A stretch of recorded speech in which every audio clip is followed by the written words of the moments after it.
ఏంటి ఇప్పుడు తక్షణ కర్తవ్యం ఏంటి? సరే మీ అసలైన శత్రువు, అసలు శత్రువు కావాల్సిన వాడు ఇప్పుడు మిత్రుల్లా కనబడుతున్నాడు రాజ్. అసలే ఎవరో సంబంధం లేని శేఖర్ భాష మాత్రం ఇప్పుడు మీ లైఫ్ లో పెద్ద శత్రువు. అవును సార్. సో ఇప్పుడు అతను బిగ్ బాస్ కి వెళ్ళాడు, అవును ఏం చేస్తారు? మీ సార్. కార్యాచరణ ఏమైనా ఉందా? సార్ ఇప్పుడు ఈ మస్తాన్ అరెస్ట్ అవ్వడము లేకపోతే మిగతా ఎవరే అరెస్ట్ వెళ్తున్నారో నా ప్రమేయం ఏం లేదు సార్. నేను నార్మల్ అమ్మాయినే. కాదండి, మీరే చేయించారని బయట మీ సార్ పోలీసులో చాలా ఒక ఏసీపీ స్థాయి వ్యక్తి మీకు బాగా హెల్ప్ చేస్తున్నాడు. అది వీళ్ళు క్రియేట్ చేసిన పేరు సార్ అది.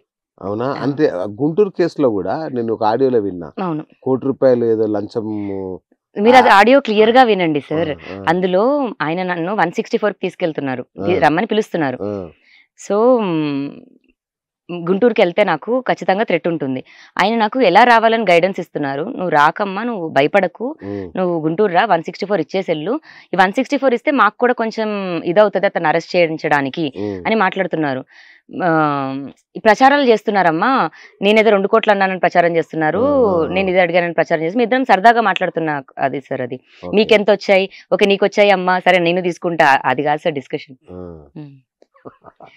అదంతా ఇంకా ఇదైంది. అండ్ అక్కడ ఆ రోజు ఆయన కేసు రాసిన సిఐ సార్ ఆయన 164 ఇస్తే నీ కేసుకి కొంచెం బలం ఉంటుంది అని. అప్పుడు నా మీద థ్రెట్ సార్, మా పేరెంట్స్ కూడా థ్రెట్. నేను నా పేరెంట్స్ మా ఇంటికి వస్తే నేను తిట్టి పంపించాను ఆ రోజు, జస్ట్ బికాస్ ఇప్పుడు నాకు ఎవరైతే సపోర్ట్ చేస్తున్నారో వాళ్ళందరూ ఎనిమీస్ అవుతున్నారు సార్. ఇప్పుడు రాజ్ తల్లిదండ్రులు మీతో బాగా క్లోజ్ గా ఉండేవాళ్ళు కదా, ఇప్పుడు ఎట్లా ఉన్నారు? ఇప్పుడు లేరు సార్. వాళ్ళు మాట్లాడారా వాళ్ళతో? ఏమన్నా మాట్లాడితేనే కదా సార్ కేసు పెట్టడానికి, మాట్లాడడానికి వెళ్తేనే కదా కేసు పెట్టారు, న్యూసెన్స్ కేసు పెట్టారు నా మీద. ఓకే. మరి నెల క్రితం వరకు నేను వండితే తిన్న మనుషులు ఈ రోజు న్యూసెన్స్ కేసు పెట్టారు. కలిసి ఉండేవాళ్ళ మీతో? కలిసి కాదు, వస్తూ ఉండేవాళ్ళు సార్. కాకపోతే వాళ్ళని కూడా వైజాగ్ నుంచి తెచ్చింది నేనే.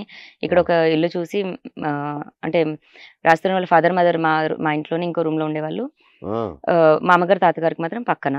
సో నేను హైదరాబాద్ నుంచి వైజాగ్ వెళ్ళి అక్కడ ఇల్లు ఖాళీ చేయించి ఇక్కడ తీసుకొని వచ్చి వాళ్ళని పెట్టిందంతా మరి నేనే సార్. మరి నేను ఇక్కడ నుంచి కొక్కపేట నుంచి మా ఇంటికి వెళ్ళిపోతాను పట్టణ చెరు, ఇల్లు కూడా పెట్టముళ్ళే సర్దేసుకుంటే వైజాగ్ వెళ్ళిపోతారు.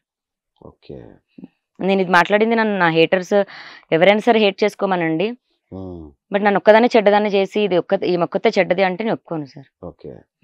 నావి బయటపడి ఇప్పుడు అందరూ ఎలా వస్తున్నాయో, ఇప్పుడు శేఖర్ భాష కూడా ఏం పత్తికించ కాదు కదా సార్, ఉట్రాజు ఉట్టుబాచుగాడు వాడు. మరి నా చిన్నప్పటి నుంచి ఉన్నాడంట సీన్ లో. మరి ఎప్పటి నుంచి వాడికి 50 ఏళ్ళ సార్? ఎంత ఇప్పుడు వాడికి ఏజ్? 45 అంటే కదా సార్, 45, 48. మరి నాకంటే 15 ఏళ్ళు పెద్దోడు ఉన్నాడు అంకుల్, శేఖర్ భాష అంకుల్. జీవిత చరిత్ర తీస్తే నాది 10% ఉంటుంది. రానివ్వండి, నావి ఎన్నైనా రానివ్వండి, అతనివి కూడా రావాలి. చింటూతో మాట్లాడొచ్చా? డెఫినెట్ గా సార్. ఒక్కసారి సార్ నాకు తెలుసు సార్, ఇప్పుడు బయటకు వచ్చాక నేను ఫైట్ చేస్తే, ఇప్పుడు రాస్తారని 10 ఏళ్ళగా తెలిసిన మనిషి. నేను వచ్చి నుంచున్నప్పుడు, రాస్తారని నుంచినప్పుడు అందరూ రాస్తారని చూస్ చేసుకుంటారు, రాస్తారని నమ్ముతారు, కానీ నేను చెప్పింది ఎవరు వినరు. అయినా సరే నేను వచ్చి బయటకు వచ్చి నుంచున్నాను. ఈ ఓకే నెగిటివిటీ ఎక్స్పెక్ట్ చేశాను కానీ మరి శేఖర్ భాషను ఎక్స్పెక్ట్ చేయలేదు సార్ నేను. ఏదో పోయిన జన్మలో మీ ఇద్దరు పెద్ద శత్రువులు. నన్ను ప్రేమిస్తున్నాడు. నాకు భయం ఇప్పుడు ఏంటంటే వాళ్ళు రాత్రి వాళ్ళ ఆవిడ పక్కన పండుకొని వాళ్ళు లావణ్య అంటాడేమో నాకు భయం వేస్తుంది. పాప మా పిల్ల ఏం కాను సార్.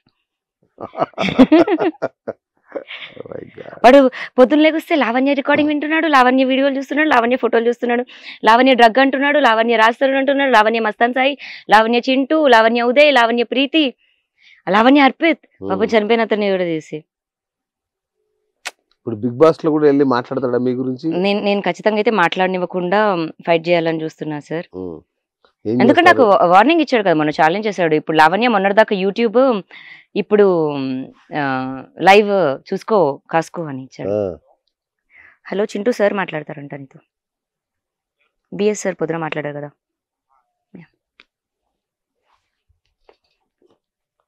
హలో సార్, నమస్తే. నమస్తే అండి చింటూ గారు. మీరేనా మొదటి బాయ్ ఫ్రెండ్ లావణ్యకి? నా చింటూ, నా జాన్, నా గుండెకాయ సార్. ఇలా జోకులు సార్ అది నా నోటి దూల సార్, నేను ఊప్స్ అని జిప్ లోకి వేసుకోవాలి. మీ ఫోటో చూసాను, మీ వైఫ్ మీరు ఎంత హ్యాపీ లైఫ్ నడుస్తుంది, మీరు సడన్ గా మిమ్మల్ని లాగారు ఇందులోకి? కాకపోతే 1.5 year నుంచి బయటికి రాలేదు, శేఖర్ భాష వల్ల బయటకు వచ్చింది. మేమే కాబట్టి సార్ అక్కడ మేనేజ్ చేసుకుంటున్నాం, ఇబ్బందులు లేదు.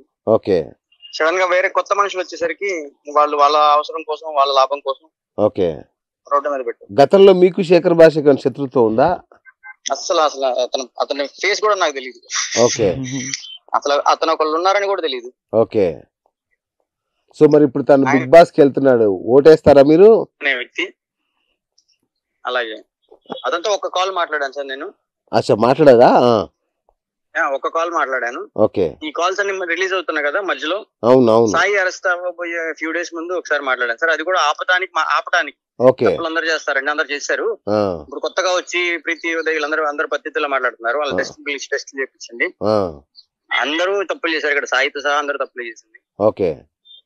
నేను తప్పు చేశాను. ఓకే. సో మీరు బయటపడ్డారా? దీన్ని ఆపటానికి చేయాలి సార్ ఏదో ఒకటి అని చెప్పి నేను మాట్లాడాను. Okay okay okay. సో మీరు పొద్దున్న నాతో మాట్లాడినప్పుడు శేఖర్ భాష కొన్ని ప్రశ్నలు అయినవి అన్నారు, ఏంటవి? అవును సార్, చాలా ఉన్నాయి. ఓకే. అంటే చాలా ఉన్నాయి సార్, లిస్ట్ ప్రిపేర్ చేసుకున్నాను. చెప్పండి. అదేదో స్కూల్లో చేసుకుంటే ఎగ్జామ్స్ పాస్ అయిపోయేవాళ్ళం సార్. Yeah please. ఇప్పుడు అతను అంటాడు ఎఫ్ఐఆర్ చదువుతాడు సార్, మీడియా ముందు ఎఫ్ఐఆర్ లో రాసినంతా చదువుతాడు.